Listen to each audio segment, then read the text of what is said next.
Welcome to Speak Up and Stay Alive RadiOh with author, speaker, and your host, Pat Rouleau. Serving you a generous helping of everything you need to know to help you and your loved ones stay safe during any doctor or hospital visit. The program is not intended to replace medical advice from a licensed professional, but rather to encourage you to become a well-informed participant in your health and well-being. And now, your host, Pat Rouleau. When you carry your cell phone and your water bottle next to each other, your water is microwaved and it's totally messed up. Or when girls go out at night and they barely have any bag to keep their phone in, they stuck it under their bra. And that is a really bad place to put it. Hello and welcome. I'm Pat Rouleau, your hostess, and you just heard a snippet from today's guest. Here to talk about how to tap into our own energetic field to get answers through a technique called body dowsing, along with other tidbits about the energy in the foods we eat, or the dangerous energy that surrounds us thanks to microwave radiation given off by cell phones, and how these affect our health. So that will be a bit later in the show. And before we really get rolling, let me remind you of our upcoming charity golf outing to be held on August the 28th at Wicked Woods Golf Course in Newbury, Ohio. That's right next to Chardon. And we'd love to have you play, or perhaps you'd like to sponsor a hole, and we'll give you a nice sign on one of the holes right at the tee, or maybe you have something to donate for our raffle or our silent auction. Well, you can find out more information at the website called thoseradiokids.com. thoseradiokids.com. That's my internet radio station just for the youth of Geauga County. So visit the golf page at thoseradiokids.com or call me 440-725-5462. 440-725-5462, and I'll fill you in. I'd love to meet you there for a fun day of golf, breakfast, and awards dinner. It will be an event to remember. Well, now back to patient safety. This week, so many disturbing bits of news crossed my desk, all with an underlying theme of callous and emotionless behavior, and all tied to the healthcare scene. And so I share with you, because that's what friends do. So sit tight, because it's that time for the healthcare hazard of the week. Headshaking Headlines. Here's one for you. Oncologist sentenced to 45 years in prison over chemotherapy fraud. That's right, Farid Fatah, a hematologist-oncologist from the wealthy northern Detroit, Michigan suburbs, was sentenced last week to 45 years in prison. As a head of a Michigan hematology and oncology, he was accused of running a fraud scheme that involved administering unnecessary chemotherapy to 553 patients, including some who were intentionally misdiagnosed with cancer, and illegally billing Medicare and private insurers some $34 million in false claims. Last September, this Fatah pleaded guilty to 13 counts of healthcare fraud, 1 count of conspiracy involving kickbacks, and 2 counts of money laundering. He also admitted to soliciting kickbacks from Guardian Angel Hospice and Guardian Angel Home Healthcare in exchange for patient referrals. Well, a U.S. district judge imposed the sentence of 45 years in prison, after which Fatah would be 95 years old, and ordered him to forfeit $17.6 million. One victimized family member said in a patient impact statement that Fatah diagnosed her mom with breast cancer and convinced her that she had a very aggressive cancer that would become untreatable if she stopped chemo, including at one point a 24-hour drip with a chemo drug more commonly used in colon cancers. The daughter said several times when I had researched and questioned his treatment, he asked if I had fellowshipped at Sloan Kettering like he had. Talk about arrogant.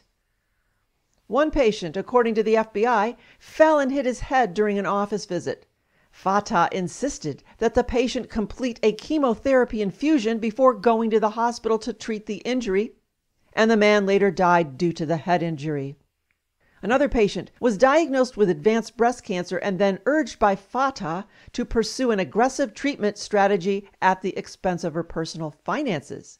He had instilled so much false hope of a cure over the months of seeing him that they wrote in the statement to the court that Fatah reminded the mother that she would die without him. The family was wondering if there was any reason to file bankruptcy, questioning her life expectancy.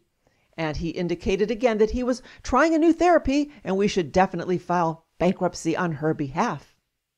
When the family asked about hospice, Fatah apparently told them that the end-of-life palliative option was unnecessary and that their mother would be around for a long time. He then held her hand, looked straight into her eyes, and gently said, "Don't worry, I won't let them stop the treatments you need." And the mother was very angry at the family for the discussion that had taken place, and she was never able to accept the fact that she was dying because Fatah convinced her she was not. The family said, "We never had the benefit of a final conversation we should have been able to have, or to say the things we wanted to say." Another man was given chemotherapy treatments that were so painful and made him physically sick. They were so strong that his teeth fell out and his jaw started to change shape. Years after finding out that he didn't have cancer, he has lost all but one of his teeth. Well, to this desensitized doctor, these patients were not people. They were profit centers. And I tell you this to remind you that if you receive a devastating diagnosis, please go get a second opinion. An opinion from a different hospital system, a completely different system. Bring your test results and x-rays, your MRIs and CAT scans so you don't have to repeat the test, and then get a second opinion. And speaking of tests, make sure from the second facility that the tests were done accurately and that they were read correctly. You may need to redo them if they were done improperly, and that certainly can happen. Well, now obviously from this story, some providers are in it for the money. Not all, for sure, but how can you tell? And this reminds me of the ugly video on the news last week about the horrible woman at Planned Parenthood, nonchalantly drinking wine and stuffing salad down her throat at a restaurant while talking about how she aborts fetus in just the exact way so that the organs stay intact so they can sell them. She takes a big stab at her salad and describes doctors using ultrasound to know where to grab the fetus to preserve certain organs. A gulp of red wine and she continues, "We've been very good at getting heart, lung, liver because we know that I'm not going to crush that part." Well, I don't know. There's something unconscionable about the troubling casualness in the way she discusses this over a salad in a public restaurant. Then there's this story. The patient, a Virginia man receiving a colonoscopy, unintentionally recorded the conversation while he underwent the procedure. He had hoped to capture the doctor's post-discharge instruction via his cell phone recording, but accidentally taped the entire exam because his clothing was put under the operating table. Imagine his surprise when he woke up to hear the physician and surgical team insult him, express a desire to punch him in the face, and deliberately misdiagnose him.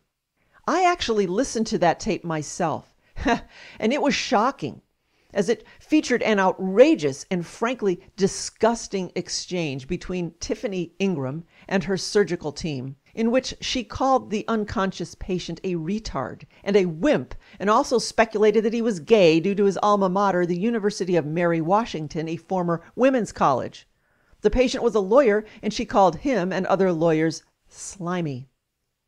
The doctor actually said this to the sedated patient: "After 5 minutes of talking to you in pre-op, I wanted to punch you in the face and man you up a little bit." When an assistant pointed out a rash, this anesthesiologist, Tiffany Ingham, warned her not to touch it, saying she might get some syphilis on your arm or something. Then when they discussed who's going to talk to the patient afterwards, they were obviously concerned about how much time that was going to take, and one of them said, "You're going to have a timer go off or have a fake page." To which she responded, "Oh, I do fake pages all the time." And another comment that if she did it is in my mind a crime. She said, "I'm going to mark hemorrhoids on his chart even though he doesn't have them." And then in a sing-song voice, round and round we go with annoying patients, and it went on and on and on with nasty and disgusting commentary. The jury was also offended by the unprofessional behavior. Their verdict? To pay the patient $500,000 for defamation, medical malpractice, and punitive damages. And I'm sure this is not an isolated case, as much as we wish that it were. So why does the industry put up with it? Well, because troublesome physicians often generate a lot of revenue even though their bad behavior is a patient safety risk. When we allow bad physicians to remain in practice, this exposes thousands of patients and families to substandard and unprofessional care. Hopefully this crime, and it is a crime, will spur hospitals to finally adopt a zero-tolerance policy for bad behavior. And that takes us to another conversation about fellow workers, fellow healthcare workers, who fear for their jobs if they report these kinds of offending physicians and behavior. But I'm going to save hospital bullies for another time. Because it's not just some shady healthcare providers out there. We also have the pharmaceutical industry to contend with. Have you noticed recently that drug prices are skyrocketing? And drug companies defend those high prices because the research and development that goes into making new medications is enormously expensive. When a new drug is released, pharmaceutical companies can charge whatever the market will bear to recoup their research and development costs and make a profit. Yet no one knows what the true cost of their research and development really is. There is no transparency. Now, because brand name drugs make so much money, pharmaceutical companies resort to controversial ways to protect their monopoly. One strategy is to change the formula, and this practice is known as patent evergreening, in which a variation of a drug is developed, such as a new form of time release or a different dose or a new combination, basically to extend the life of the original patent. And we talked about drug patents before. As long as a drug is under patent, generic companies cannot replicate them and they cannot market them. But after the required amount of years, when the drug falls off the patent, when that passes, then the generic companies can now market the drug at a lower cost because they don't have any money invested in research and development. So changing the formula is a sketchy way to preserve the patent. Here's another strategy, and it's been dubbed pay for delay. These are deals in which pharmaceutical manufacturers with patents that are nearing expiration pay companies to delay the introduction of a generic version. One of the most shocking examples is Plavix, an anti-clotting medication prescribed to prevent stroke. The company that makes the drug agreed to pay the generic manufacturer tens of millions of dollars not to enter the market. The brand name drug maker wins because they get to go on charging high prices, and the generic company wins because they get paid not to make a drug. And who suffers? We do. Innocent patients. According to recent estimates, more than 1/4 of prescriptions are not filled because people can't afford them. Effective drugs have been developed and approved, and pharmaceutical companies slap a price tag on them that puts them out of reach of more and more people. Am I the only one who thinks this has to change? Well, finally, some good news, or at least I think it's good news. You may remember several months ago, my hospital hazard of the week included a tale of the rude hospital receptionist who ate bagels with strawberry schmear. You know, the one with the Rastafarian maroon hair, enhanced only by her childlike bedazzled tiara and long Claire's disco earrings. Oh, and let's not forget the giant tattoos on her overly exposed no-bra chest. Well, here's a recent headline that addresses my concern. Ohio's health system's new dress code mandates underwear, bans extreme hair colors. Leaders base new rules on patient feedback and raises the bar on professionalism. Akron, Ohio's Summa Healthcare System Incorporated has issued new guidelines for healthcare workers, forbidding certain hair colors, long beards, exposed skin, and going commando. Summa will no longer allow nurses and other care providers to sport certain styles of dress and unnatural or faddish hair colors. They must cover their legs all the way to the ankle, which means they can't wear short pants or skirts without tights or pantyhose. Men must trim their beards to 1/2 inch or less, And everyone, the guideline says, must wear underwear. All tattoos and body piercings must be covered or removed. No more than 2 earrings are allowed per ear, and any open-toed shoes are now off limits. Well, not only are some of these things cheap and unprofessional looking, they are also safety hazards. What world are we in when a hospital must insist that their staff wear underwear? So my hat's off to you. No, not my underwear. My hat's off to you, Akron, Ohio, Summa Health Systems, for seeing to it that my doctor is not commando. Well, I guess I rounded up some of these stories this week. As my observation, that times they are a-changing. People seem more disrespectful, argumentative, entitled, relaxed, and often desensitized. And don't get me wrong, I'm the first one to have a good time. But not at another's expense, not in healthcare, a profession that requires, well, professionalism. And I used the word earlier, crime, an action or activity that, although not illegal, is considered to be evil, shameful, or wrong. And it's not just our healthcare system. Look at our government, industry, politicians, and the bizarre behavior exhibited by a growing portion of our society. Random shootings, fighting in the streets. Where is our sense of decorum and respectability not only for others, but for ourselves? What is happening that people care so little for who they are, what they stand for, and what they contribute? I fear we are heading into an abyss, falling into a bottomless chasm, sucked in and swirled around until we no longer recognize ourselves, unaccountable, in it to win it, money is the prize. Or is it? Hopefully, we can survive the ride and come out as a peaceful, gentle world. Let's change the headlines. I'm all for that. Are you?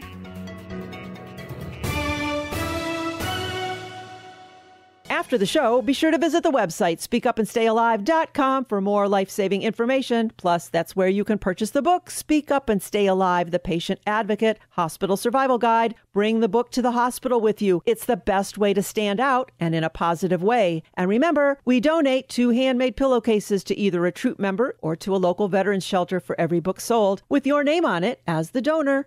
So for a mere $20, you benefit, and so does some well-deserving warrior.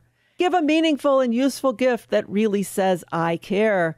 Give the gift of healthcare safety. Purchase the book, the patient safety logs, and throw in some of those icebreaker cards. It's a one-size-fits-all present that everybody needs. You can order online at speakupandstayalive.com or call me 440-725-5462. And now, let's hear some legal news you can use.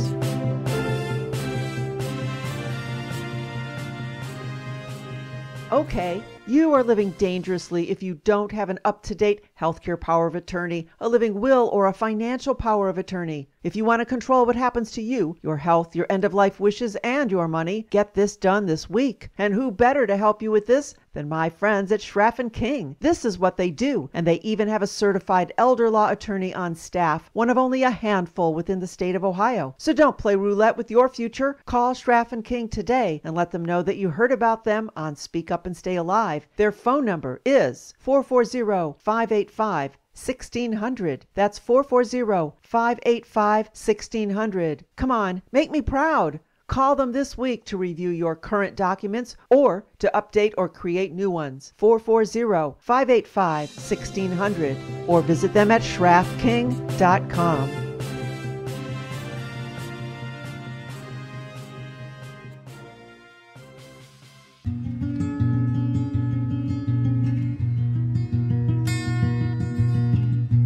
You are listening to Speak Up and Stay Alive Patient Safety Radio, and I am your hostess, Pat Rulo. Thanks for joining us. A few weeks ago, we talked about geopathic stress, those harmful energies emitted from the earth that interfere with the healthy functioning of cell metabolism in our body. Energies that can be harmful if we spend long periods of time above those areas. And we had a guest expert, Werner Brandmaier, right here to help us with that. Well, I think this is such an important topic that I invited him back again because we simply didn't have enough time to share everything with you about how your home and environment just might be affecting your health and how body dowsing can be of help. So we're going to get into that today, and it's with great pleasure to reintroduce Werner Brandmaier, a native of Austria who has an engineering background and more than 10 years of experience in the high-tech medical field. He founded the Institute of Feng Shui and Geopathology in Portland, Maine, with the intent to raise awareness about geopathic stress in the United States. In his full-time practice, Werner integrates traditional schools of Feng Shui and Western forms of dowsing and geopathology. He teaches seminars and workshops all over the country and is a member of the American Society of Dowsers. And today he has so much more to tell us, so welcome to the show, Werner. Yeah, hi, Pat. I'm happy to be here again. Oh, I'm very happy to have you here. These topics excite me very, very much, and I want to remind our listeners that you are going to come back for a third time to talk about Feng Shui, and I am very interested in that. I've got all kinds of books on it and try to practice it, so I'm going to pick your brain on behalf of our listeners. But we'll get to that on another segment. Today, I'd like to frame our conversation around health from an energetic perspective, and you talk about a health bank account. What do you mean by that? Yeah, that's an example to make this a bit more logical. So I see health as a bank account. We are born with a specific amount of money. You know, we come to this world with a briefcase full of money, and some people have a huge briefcase, and some people have much less to come with. Some people are so sensitive they hold their head out the window and they catch a flu. So when you do anything good, it's a deposit in your bank account. So if you eat decent food, if you do yoga and meditation, if you go on a vacation, if you hydrate well, if you exercise moderately, these are all deposits into your bank account.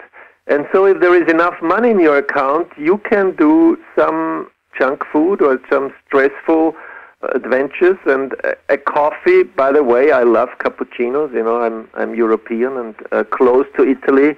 We often drove down there.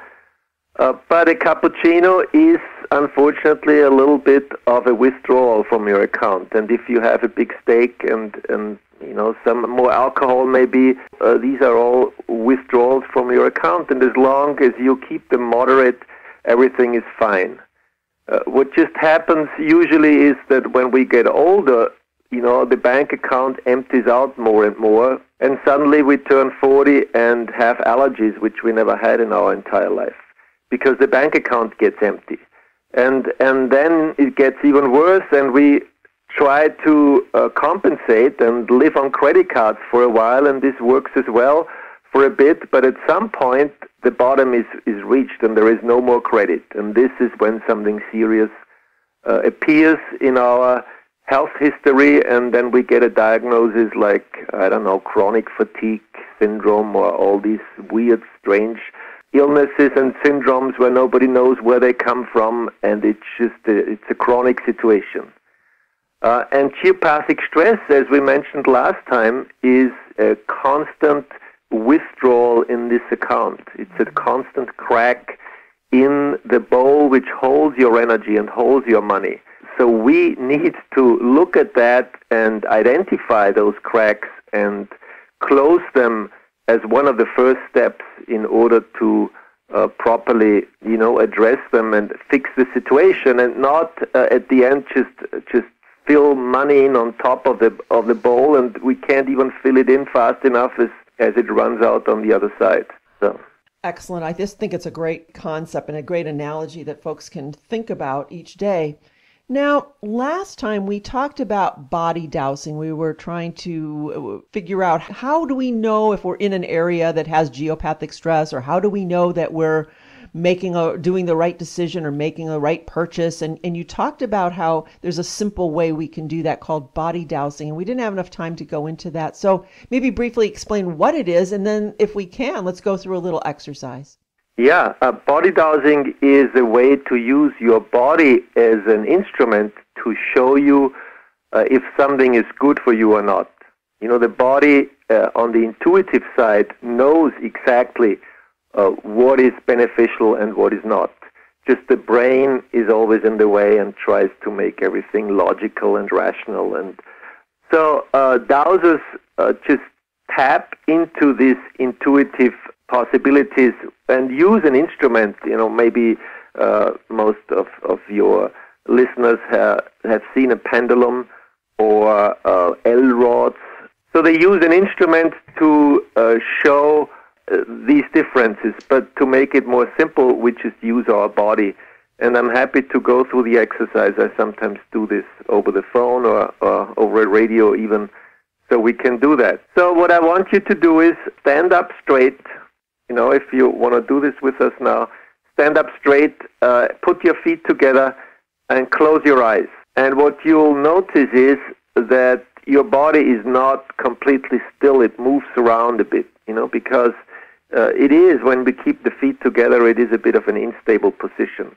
We close our eyes, or keep our eyes closed, and then what we use a resonance principle. So if something is positive or in resonance, then the body moves towards it, and if something is in dissonance, the body repels and moves backwards.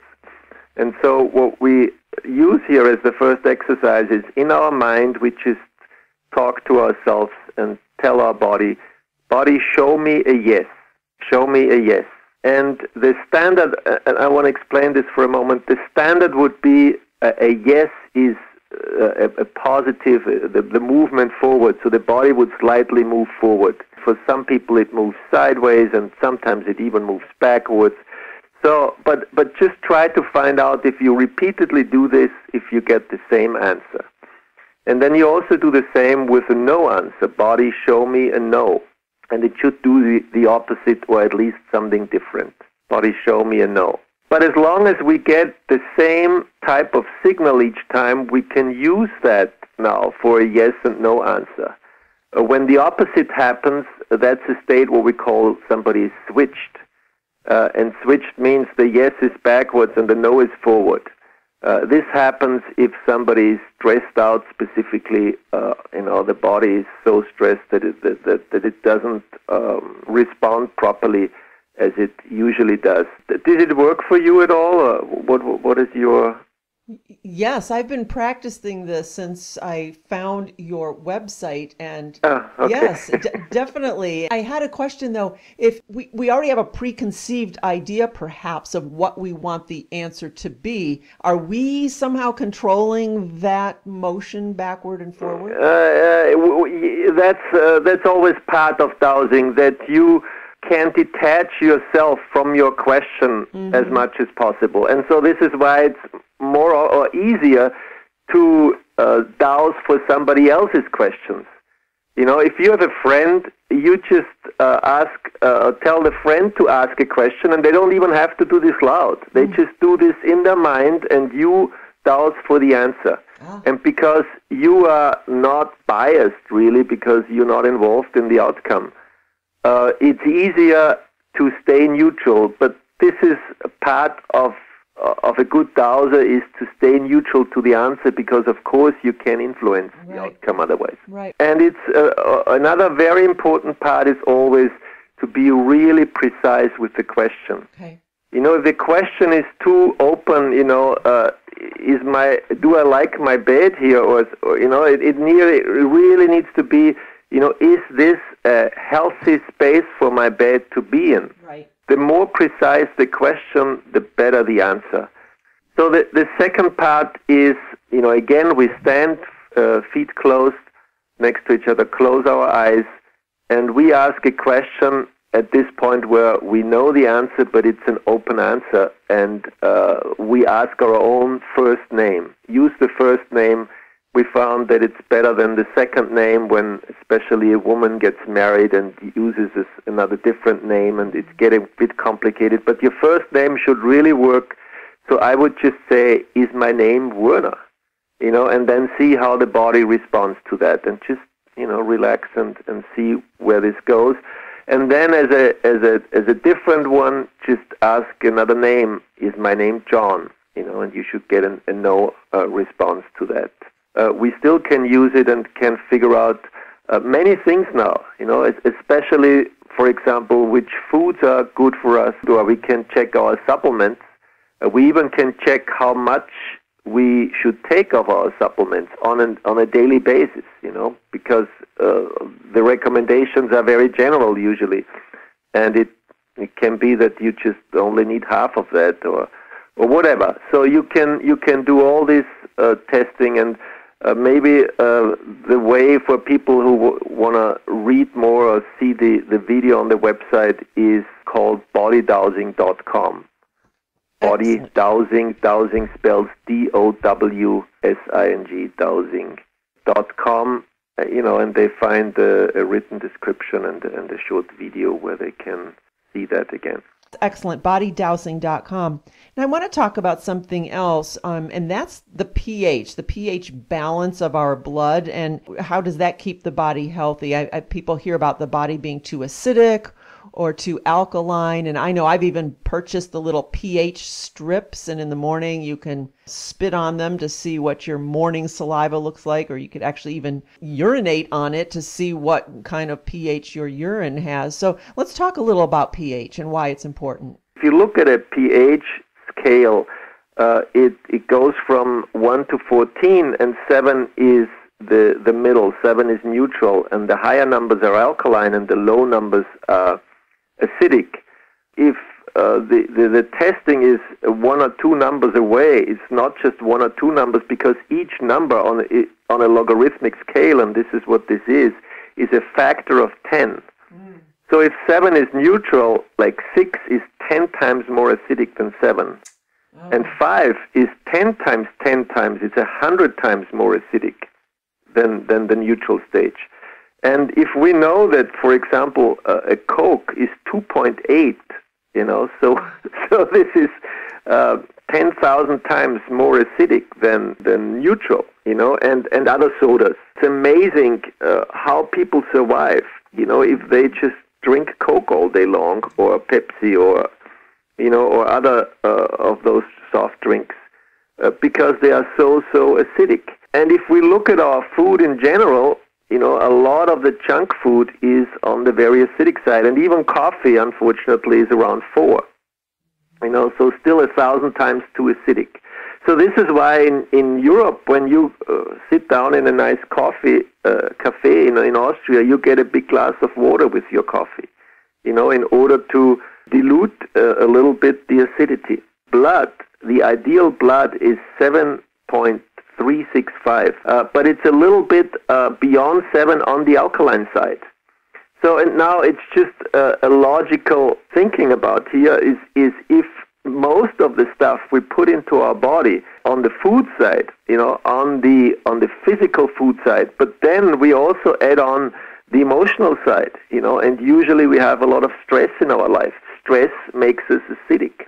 In German we say somebody is sour, which means he's fed up, he's angry, right? He's sour, he's acidic. So if the emotional part is acidic as well, and then we go back at night and sleep on geopathic stress, which is an environmental form of stress, a very subtle but long, ongoing form of stress, makes us acidic again. So our house is acidic, our relationships are acidic, our food is acidic, everything is acidic what we put into our body or expose ourselves to, and then we carry around our cell phones on top of that.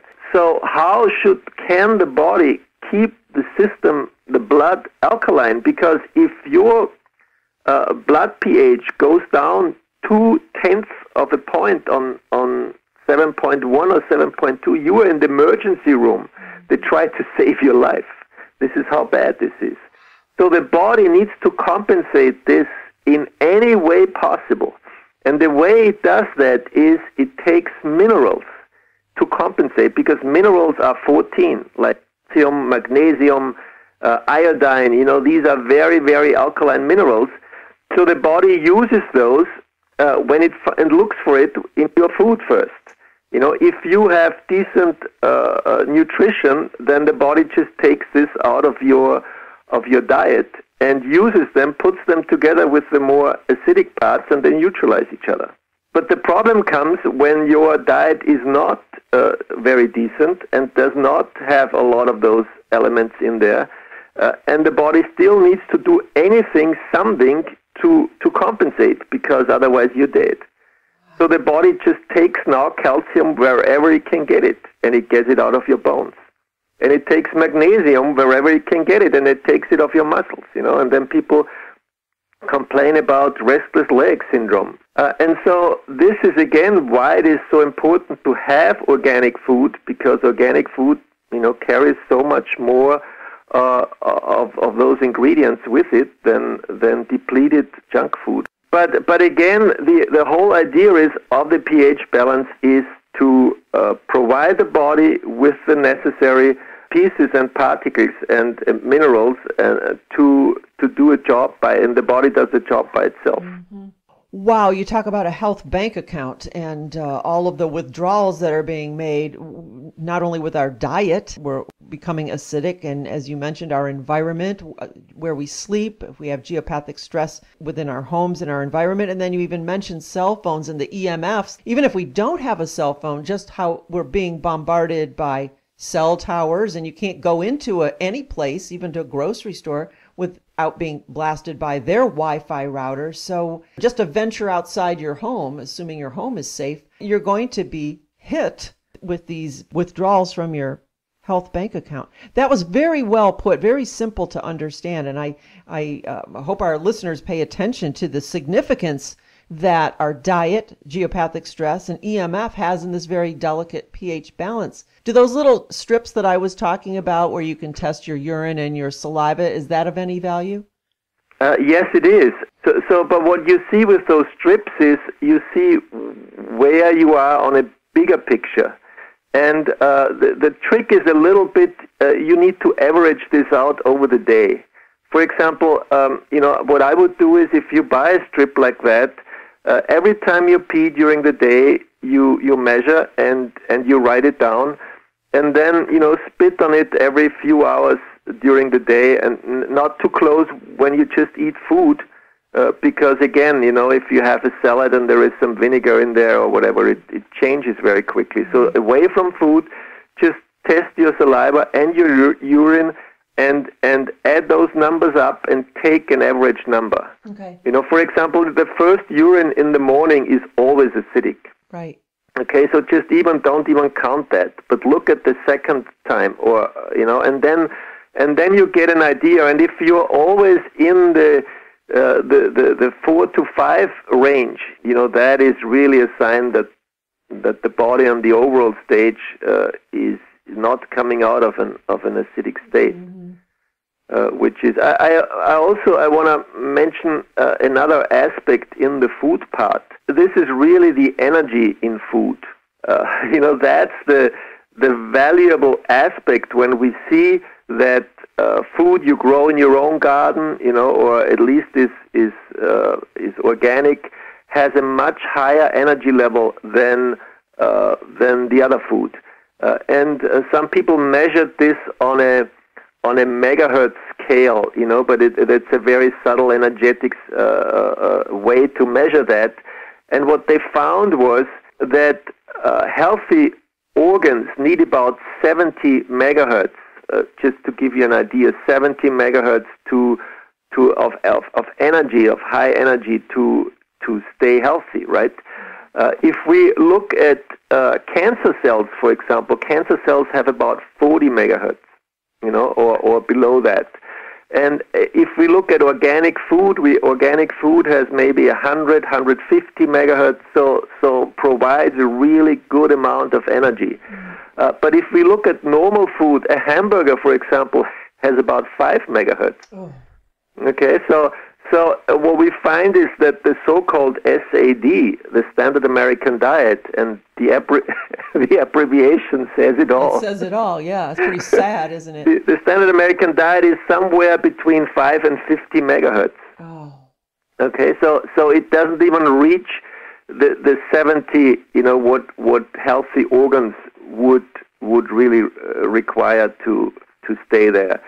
So, this is when we did a lot of live blood microscopy with our own devices also, and you can see those on some of our websites, where we, for example, have a person drink a sip of coffee and take a picture of the blood, just take a drop of blood out of your finger, put it on the microscope, and see how the blood cells either stick together or how nicely round-shaped or not round-shaped they are. And when we have a person with a really nice-looking blood and he takes a sip of coffee, the blood is messed up and starts to stick together and do these so-called rouleau formations. And we did all kind of tests with that, especially tests with microwaved water as well. And, yes. I think we talked last time a little bit about that, where you see when you carry your cell phone and your water bottle next to each other, your water is microwaved and it's totally messed up. Or I just want to mention this, I don't know if we said last time, but I heard about this again, when girls go out at night and they barely have any bag to keep their phone in, they stuck it under their bra. Yep. And that is a really bad place to put it because the tissue is very sensitive, and then we have this crazy increase in anxiety about breast cancer these days, and that definitely doesn't help. No, I've seen some of those dark field microscopy slides where they showed the normal blood, how it freely floats, and then 2 minutes with a cell phone, and you've got that, as you said, that rouleau effect where it's all clumped. Very, very interesting to see that. Once you see those slides, and as you were saying with the sip of coffee, to see the difference in the blood, hopefully that would stop anybody from putting a cell phone anywhere near themselves. There's just so much more we could touch upon, but I want you to lead us to all of the resources for your harmonizers and your devices that will help for the body dowsing. So maybe share with that. And I know that you also do a 45-minute consultation and have some ebooks. So share all of that with us as well. The first one maybe is harmonizeyourspace.com. And this is to stay connected. If you want to sign in there, you get a free ebook about dowsing. And if you send me an email from that, I will also send you personally my e-workbook for free, which is otherwise it's $15 on the website. I want you to go to harmonizeyourspace.com. And as information sites, geopathology.com, for more information on geopathic stress and EMFs. If you want to look up the body dowsing exercise, go to bodydowsing.com. And for anybody who wants to try this out, I put a limited time offer, a consultation over the phone or over Skype if you like to. And I wrote this out in detail. You find this in our store. The store is called geopathicstresssolutions.com. I need some information from you and some floor plans to dowse, so-called map dowsing, dowse over distance, and we can figure out pretty well, how your sleeping situation is. Yeah, and you always can call me. My phone numbers and emails are on all my sites. You can contact me with any questions. I love to talk about that and spread the information as much as possible. And you do a great job. It's such a pleasure. I could have you on every week. Thank you. Thank you so much for this excellent information. And folks, stay tuned because Werner's coming back. We're going to talk about feng shui, and so we have that to look forward to. Again, thank you so much for your time and for this unbelievably important information. Thank you, Pat. The pleasure was on my side. Thank you.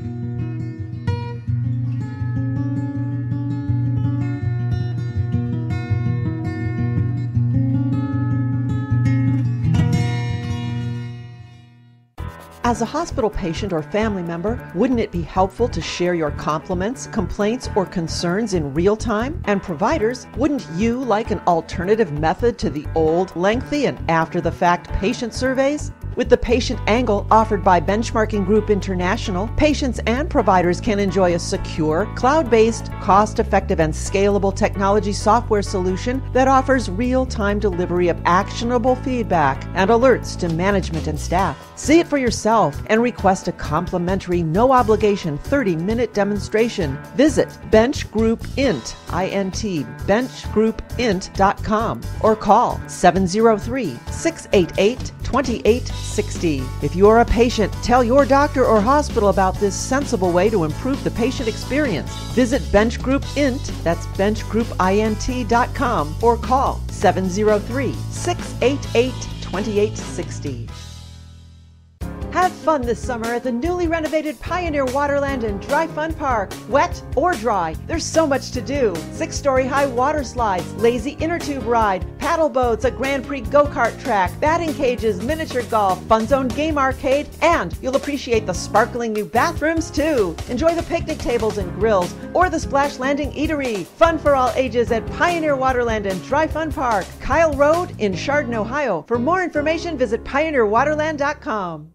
Here's your Speak Up and Stay Alive moment with Pat Rouleau, your healthcare navigation hostess, serving you a generous helping of everything you need to know to help you and your loved ones stay safe during any doctor or hospital visit. Here's a Speak Up and Stay Alive for you, dangerous drug reactions. To avoid dangerous drug reactions, you have to take charge. Here's a little-known resource, your pharmacist. Unlike a doctor or medical specialist, a pharmacist is trained in all things drug-related. And here's a smart idea. Get all of your medications from the same pharmacy. Why? Because that way your record is in one central location. Many of us see several doctors, and each doctor may prescribe a medication that unknowingly might conflict with current prescriptions. When all prescriptions are filled at the same pharmacy, the pharmacy's computer system will flag any potential unsafe interactions, and your pharmacist can question it and bring it to your attention. If, however, you use multiple pharmacies, there will be no continuity of care. So stay out of harm's way. Make friends with your favorite pharmacist. Listen to Pat Rouleau and Speak Up and Stay Alive RadiOh. Stay safe from little-known healthcare and hospital hazards. To learn more, go to speakupandstayalive.com. That's speakupandstayalive.com. You're listening to Speak Up and Stay Alive, Patient Safety Radio, every Saturday morning in Cleveland, Ohio. Plus, you can hear us on demand on iHeartRadio. Just go to iHeartRadio.com and enter Speak Up and Stay Alive. And always you can find the current week's show, as well as all of our previous shows, at our website, speakupandstayalive.com. I am Pat Rouleau, your hostess and author of the book, Speak Up and Stay Alive, The Patient Advocate Hospital Survival Guide, available at all of our live speaking events or at our website, speakupandstayalive.com. And I do encourage you, if you are part of a group, club, business, church, or hospital, to invite me to speak to your crowd. This is Pat Rouleau, Speak Up and Stay Alive Radio. We just did a presentation to a lovely group of folks, and I've got a beautiful woman sitting here who wants to speak with us today. And what is your name? Olga. Let me ask you a question. After today's presentation, what did you learn that you might be able to use the next time you go into a hospital or doctor's office to stay safe? Make sure the people attending me wash their hands. That's so important. That's very important. And will you feel able to ask, would you please wash your hands? I think now I will. I've learned many things from your presentation. We've got another lovely lady who has to speak. My name is Denise. I'm the activities director. I just thought it was really interesting on the cross-contamination, the lab coats, just how many germs are on the lab coats, how doctors may not wash them, their neckties, just your clothing, how that can all carry germs, just things I never thought of that I was made aware of today. And I appreciate being here and making you aware of that. Thank you. We're very happy you came. We're very happy you came. Anybody else that would like to speak with us? Anybody else? One of you guys. Oh, I'll talk. Yes, of course she'll talk. And what is your name? My name's Kelly. And you work here? I do. I work in the activities department. And you guys do a great job. Thank you. Thank you. I just learned the importance of really being an advocate for your loved ones and also for yourself and just not being afraid. A lot of times we're so intimidated by the people that are taking care of us that we're afraid to question them, feeling that it might offend them. But really, I'm sure they want to make sure that they're doing the best job too. And sometimes times, like you had said, it's just because maybe they're overworked or busy. And so I'm sure they appreciate the fact that we're just trying to keep ourselves safe, which would keep them safe in turn. So just really about being able to, like your presentation, the title, Speak Up and Stay Alive. It's the perfect title for your presentation. It's really good.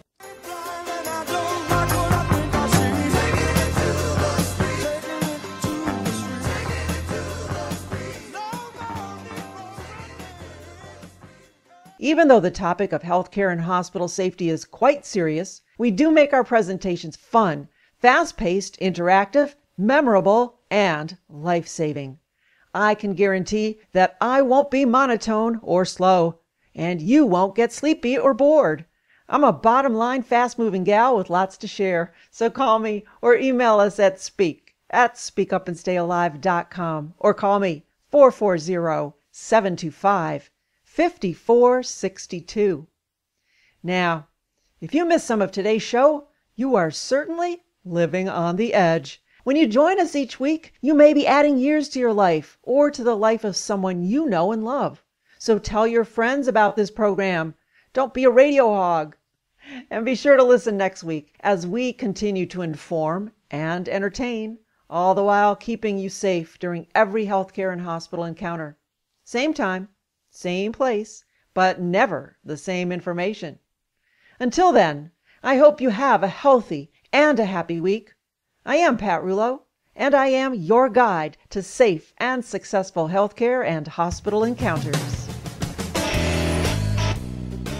The information provided in today's broadcast is for informational purposes only and was not intended for use as diagnosis or treatment of a health problem and should not be considered as medical advice. If you've missed part of today's show or just want to share the information with friends, you can listen to all of Pat's previous shows at speakupandstayalive.com. Want even more information? Purchase a copy of Pat's book at speakupandstayalive.com. Once again, it's speakupandstayalive.com. Or you can call Pat at 440-725-5462. Until next week, remember, it's okay to ask others to wash their hands. You have to speak up and stay alive.